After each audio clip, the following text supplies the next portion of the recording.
Hello दोस्तों, RPC guidance channel में आप सभी का स्वागत है। दोस्तों, आज का हमारा वीडियो राजस्थान विद्युत विभाग भर्ती परीक्षा 2021 आरवीएनएल की जूनियर असिस्टेंट और कमर्शियल असिस्टेंट के 8 नवंबर को जो एग्ज़ाम हुए थे शिफ्ट 2 के अंदर, सेकंड शिफ्ट के अंदर आफ्टरनून में, तो उस पर जो होने वाला है उसके हम एग्ज़ाम पैटर्न कैसा रहा था, क्या क्वेश्चन आए थे और मेमोरी बेस्ड जो भी क्वेश्चन है मैक्सिमम क्वेश्चन कवर किए गए हैं। तो ये वीडियो आप पूरा देखिएगा, आपको आने वाले एग्जामों में आपके में बहुत फ़ायदा होने वाला है आरवीएनएल के एग्जामों में, और आपको पैटर्न भी समझ में आ जाएगा, सब कुछ अच्छे समझ में आएगा। इसलिए वीडियो को जरूर देखिएगा पूरा। चलिए दोस्तों, वीडियो को बिना देरी के शुरू करते हैं। दोस्तों, पहली बात तो ये कि रिपोर्टिंग टाइम जो है वहाँ पे वो 12:30 PM दिया हुआ था, लेकिन एग्ज़ाम जो है वो 2 बजे स्टार्ट हुआ और 2 बजे से पहले ही मतलब 1 बजे तक, 1:30 बजे तक भी एंट्री हो रही थी आराम से सबकी। और दूसरा है, आपके बहुत कमेंट आते हैं दोस्तों कि बस फ्री है या नहीं। तो मैं आपको बता देता हूँ, रोडवेज जो बस है वो आपकी फ्री है, और 2 एडमिट कार्ड आप लेकर जाएँ तो आपको एडमिट कार्ड दिखाने पर ही उसका लाभ मिलेगा। और हो सकता है कि जो कंडक्टर है वो आपसे एडमिट कार्ड ले भी ले, तो इसलिए आप दो या 3 लेके जाना, एक तो वहाँ के लिए और 2 एक्स्ट्रा लेकर जाना, ताकि आपको उसमें कोई दिक्कत नहीं हो, है ना। तो एडमिट कार्ड का अपना पॉइंट हो गया, रिपोर्टिंग टाइम का हो गया, एडमिट कार्ड का हो गया। और इसके बाद में एक ही कि एग्ज़ाम देते टाइम में जो है कंप्यूटर बंद हो गया था हमारे सेंटर पे भी और बहुत सारे सेंटर पे भी, तो आप घबराएं नहीं। और पास में जो आपके टीचर हों, जो भी आपके इंस्ट्रक्टर हो, उनको बुलाएं और उनको बताएं कि मेरा ये कंप्यूटर जो है बंद हुआ है। तो आप जल्दी से बताना उनको, नहीं तो वो ऐसे ही अगर आप बैठे रहोगे तो आपको कुछ पता ही नहीं चलेगा। और इसके अलावा जो ये कि अगर बंद हो जाता है अगर कंप्यूटर आपका, तो आपका जो है ना एक्स्ट्रा टाइम जो है आपका, वो क्लॉक जो है वो रुक जाती है पेपर की, मतलब कि जो कंप्यूटर है वो वहीं पे रुक जाता है। तो टाइम आपको एक्स्ट्रा मिलेगा, उसकी आप चिंता मत करना, है ना। टाइम जो है वो रुक जाता है। उसके बाद में जो है ना फ़ोटो आईडी जो है ना, आप आईडी जो है वो 2 लेकर के जाना। कि बहुत सारे जगह ऐसा हुआ है हमारे सेंटर की आईडी के लिए वो नाटक कर रहे थे, आधार कार्ड को मान नहीं रहे थे कि इसमें कुछ गलती है, मिस्टेक है। तो अगर आपके कोई ऐसी प्रॉब्लम हो तो 2 आईडी लेके जाना, और आईडी की फ़ोटोकॉपी भी लेकर जानी है आपको, है ना। तो कॉपी भी लेकर जानी है आपको, ये भी ध्यान रखना आप, आईडी की फ़ोटोकॉपी ये भी आप लेकर के जाएँ। इसके बाद में दोस्तों एग्ज़ाम पैटर्न की बात करते हैं। दोस्तों, हमारे सेकंड शिफ्ट के अंदर और बाकी भी पूरे जूनियर असिस्टेंट में मैंने पहले भी वीडियो बताया था कि 140 जो है वो क्वेश्चन आने वाले हैं। 140 क्वेश्चन, मैथ्स के 20 क्वेश्चन, 1-1 मार्क्स के, रीजनिंग के भी 20 क्वेश्चन 1-1 मार्क्स के, जनरल हिंदी के भी 1-1 मार्क्स के 20 क्वेश्चन, इंग्लिश के भी, और जीके जो था वो 2 नंबर का था। राजस्थान जीके के 45 और 15 क्वेश्चन इंडिया जीके और जनरल साइंस के, है ना। तो इसमें ज़्यादातर क्वेश्चन करंट अफेयर और जनरल साइंस के थे 5, और ये जब लगभग 10 क्वेश्चन जो करंट अफेयर्स के थे, है ना। और इसके बाद में हम मेमोरी बेस्ड जो क्वेश्चन की बात करें तो पहले राजस्थान जीके को लेते हुए, राजस्थान जीके को पहले लेते हैं हम। तो इसके अंदर 30 के लगभग 30 से 35 जो क्वेश्चन थे ना, वो एकदम स्टैटिक जीके के ही थे राजस्थान के। तो उसके बारे में डिस्कस करते हैं। तो पहला क्वेश्चन जो था वो ये था कि खाटू श्याम जी का जो मेला है वो कब लगता है। तो आपको इसमें हिंदू वर्ष के हिसाब से बताना था, है ना, जो चैत्र वैशाख महीने होते हैं उस हिसाब से। तो इसके अंदर मेरे हिसाब से तो फाल्गुन जो है ना, फाल्गुन माह जो है एकदम राइट आंसर हो जाएगा इसके अंदर। और भी ऑप्शन थे, माघ और वैशाख ऐसे ऑप्शन थे, और फाल्गुन ऑप्शन भी था, है ना। और इसके बाद में नेक्स्ट क्वेश्चन था हमारा एक कि मेजा बांध कहाँ पर है। मेजा बांध का एक क्वेश्चन था, मेजा बांध भीलवाड़ा में, सभी को आता होगा ये तो, भीलवाड़ा के अंदर मेजा बांध है। इसके बाद में एक क्वेश्चन हमारा आया था कि जोधपुर की स्थापना कब हुई। ये आया था 1459 के अंदर राव जोधा के द्वारा। फिर एक क्वेश्चन था कि वाक्कल माता का मंदिर कहाँ पर है। तो ये मैंने सर्च करके देखा तो पता चला कि बाड़मेर के अंदर है ना। ये क्वेश्चन जो है मंदिरों से संबंधित आया था, वाक्कल माता मंदिर कहाँ, बाड़मेर के। फिर एक आया था कि थार के मरुस्थल को और किस नाम से जाना जाता है। तो इसके अंदर ऑप्शन थे कि थार के मरुस्थल को भारत का लघु सहारा, एक तो ऑप्शन ये था, एक था कि द ग्रेट इंडियन डेजर्ट, एक था हमारा इसके अलावा जीवित मरुस्थल, लिविंग डेजर्ट। तो मेरे हिसाब से द ग्रेट ग्रेट डेजर्ट या ग्रेट जो है इंडियन ग्रेट डेजर्ट, ग्रेट वाला ऑप्शन जो है वो राइट हो जाएगा, है ना। और एक था कि वन विहार वन्यजीव अभ्यारण्य कहाँ पर स्थित है, एक ये क्वेश्चन आया था। तो वन विहार वन्यजीव अभ्यारण्य जो है हमारा ये धौलपुर के अंदर है। आप कमेंट करके बताइए अगर आपको इसका राइट आंसर पता हो, मैं अपने हिसाब से बता रहा हूँ धौलपुर। उसके अलावा था एक बंद बेराठा, है ना, बंद बरेठा है बेराट, ये वन्यजीव अभ्यारण्य कहाँ है। तो ये जो है ये भरतपुर के अंदर है ना, भरतपुर से 65 किलोमीटर दूर स्थित है भरतपुर के अंदर।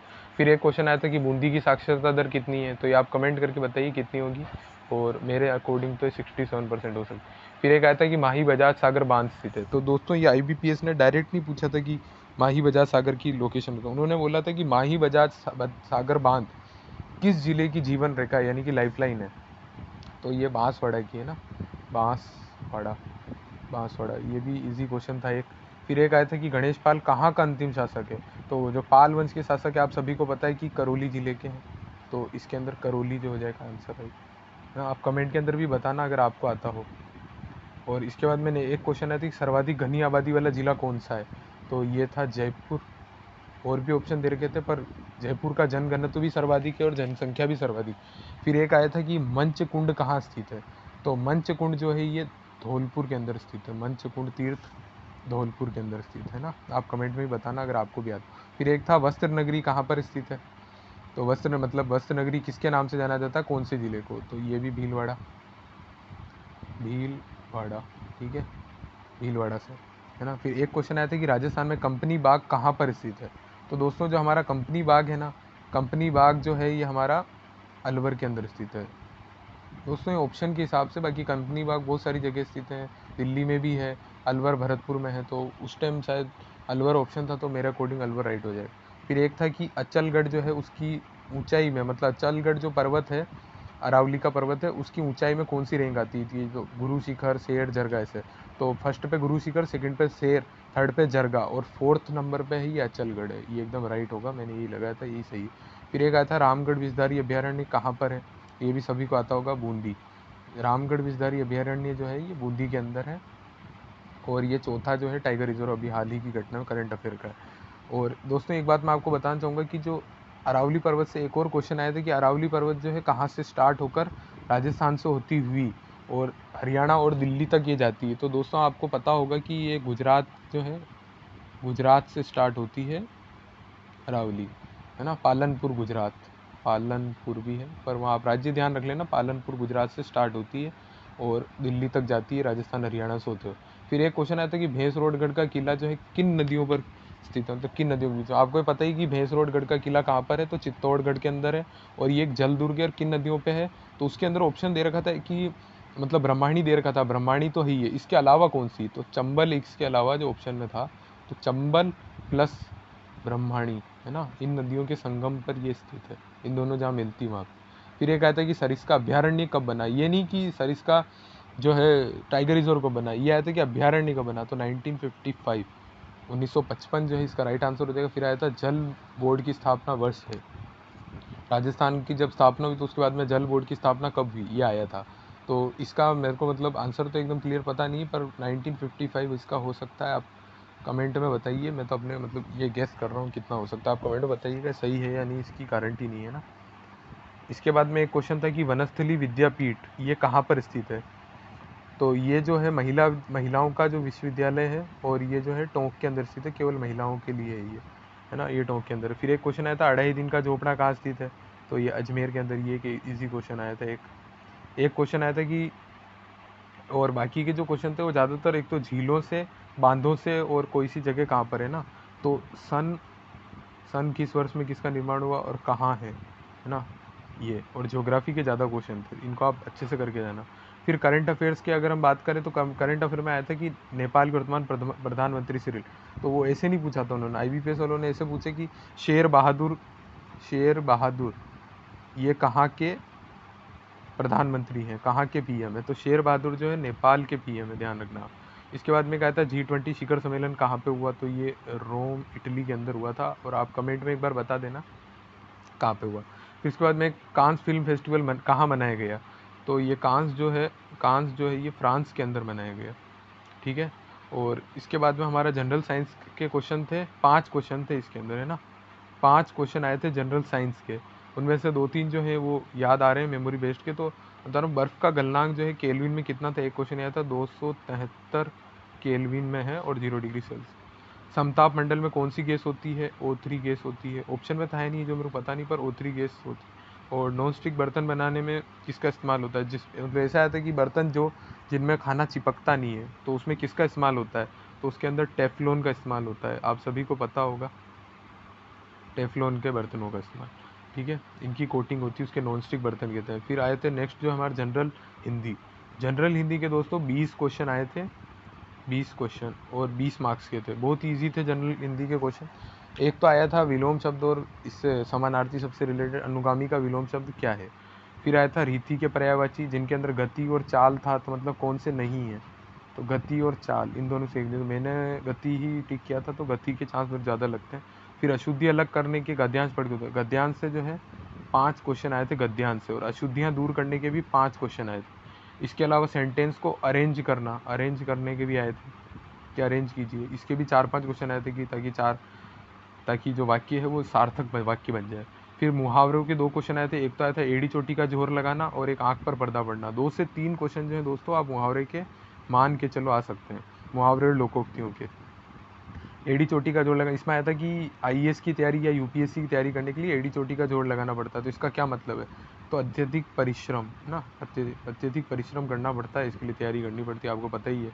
और एक था कि आँख पर पर्दा पड़ना, मतलब कि ध्यान न देना, इसका भी आया था, ध्यान न देना है ना, इसका एक आया था मुहावरों का। नेक्स्ट हम बात करते हैं अब इंग्लिश के अंदर। जनरल इंग्लिश के अंदर दोस्तों 5 क्वेश्चन तो पैसेज के अंदर थे। पैसेज दोस्तों बहुत बड़ा था, तो आप पहले जो है ना क्वेश्चंस को पढ़ लेना, पहले क्वेश्चंस को पढ़ना, उसके बाद में पैसेज उसमें ढूंढ लेना आंसर।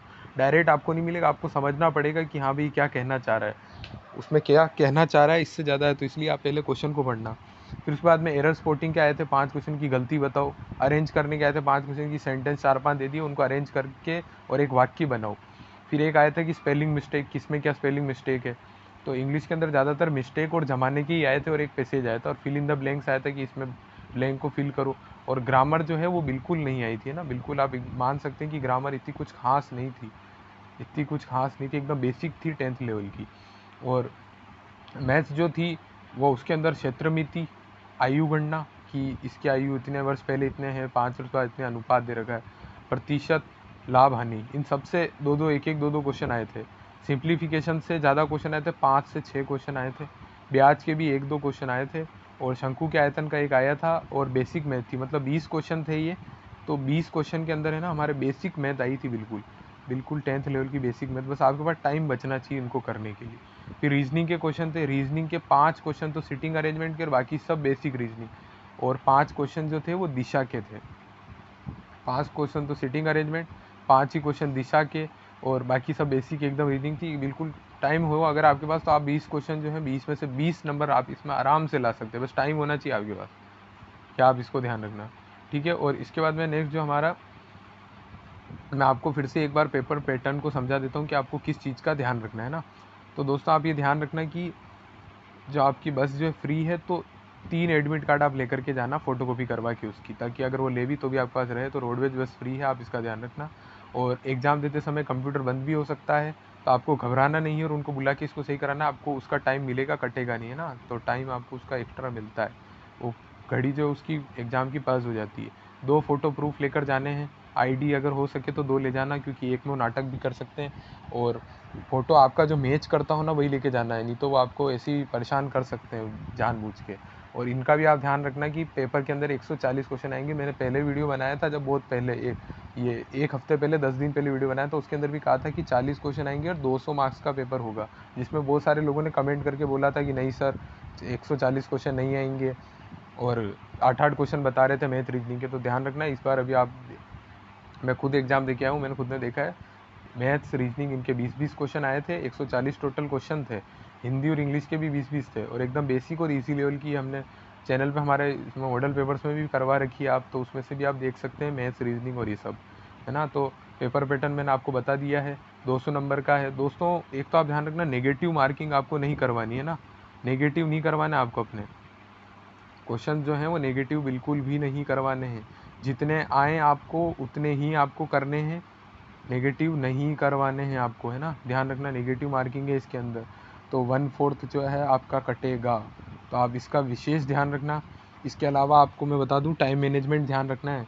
जो क्वेश्चन नहीं आ रहा उसको छोड़ के आगे बढ़ना, ताकि आप 140 क्वेश्चन जो है वो सारे देख पाएँ। सारे क्वेश्चन देख पाना भी वो ज़रूरी है, 140 क्वेश्चन आएंगे वो आपको देख पाना है।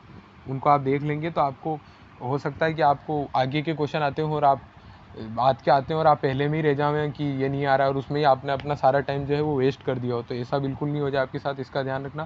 पूरा एग्ज़ाम जो है वो एक्यूरेसी और टाइम मैनेजमेंट इन दोनों का ही है। 2 घंटे के अंदर 140 क्वेश्चन सभी देखने हैं, फिर उनको करना है, नहीं आ रहे जिनको बाद में करना है। और विशेष बात ये कि पैसेजेस को जो पढ़ने से पहले क्वेश्चन देखने, क्वेश्चन देख के फिर पैसेज पढ़ना है और उनका आंसर ढूंढना है, एक बार ध्यान रखना आप एकदम। और इसके अलावा जो है आपको स्टैटिक जीके, स्टैटिक जो जीके है उसको अच्छे से करना है। स्टैटिक के अंदर भी डेट्स और स्थान की कौन सा कहाँ पर है, डेट्स और जिले से संबंधित कोई भी चीज़ है तो आपको ध्यान रखना है। दोस्तों मैंने आपको लगभग सभी बातें बता दी है और मेमोरी बेस्ड क्वेश्चन मैंने आपको लगभग 30 प्रश्न जो हैं जीके के बता दिए, तो इससे आपको बहुत फ़ायदा होगा। आपको जो करंट जो अफेयर्स है, करंट अफेयर जो आप सितंबर का भी अगर आप पढ़ लोगे ना, सितंबर से अक्टूबर का, तो भी आपका काम चल जाएगा। इससे आगे आपको पढ़ने की ज़रूरत नहीं, पढ़ लो तो अच्छी बात है। और इस एग्ज़ाम में एक स्पेशल बात ये हुई थी दोस्तों कि इसके अंदर हमारे स्पोर्ट्स के क्वेश्चन बिल्कुल ही नहीं थे। स्पोर्ट्स जो थे ना उनके क्वेश्चन, सिर्फ एक क्वेश्चन आया था स्पोर्ट्स का, और स्पोर्ट्स का कितने, एक क्वेश्चन। तो हो सकता है कि अब वापस अगली बार में आपसे ज़्यादा पूछ ले, पर हमारे जो शिफ्ट हुई थी उसके अंदर सिर्फ एक क्वेश्चन आया था स्पोर्ट्स का, और वो भी ओलंपिक पैरा ओलंपिक से नहीं आया था, ये भी आप ध्यान रखना है ना। तो ओलंपिक और पैरा ओलंपिक से क्वेश्चन आया ही नहीं था हमारी शिफ्ट में। बाकी से मैं पूछ रहा था ज़्यादातर करंट अफेयर, और ये बहुत कम आए थे ना, तो करंट अफेयर कम आए थे इस बार, कम आए थे। और ओलंपिक भी नहीं आए थे, ओलंपिक से भी बिल्कुल कोई क्वेश्चन नहीं पूछा IBPS ने इस बार।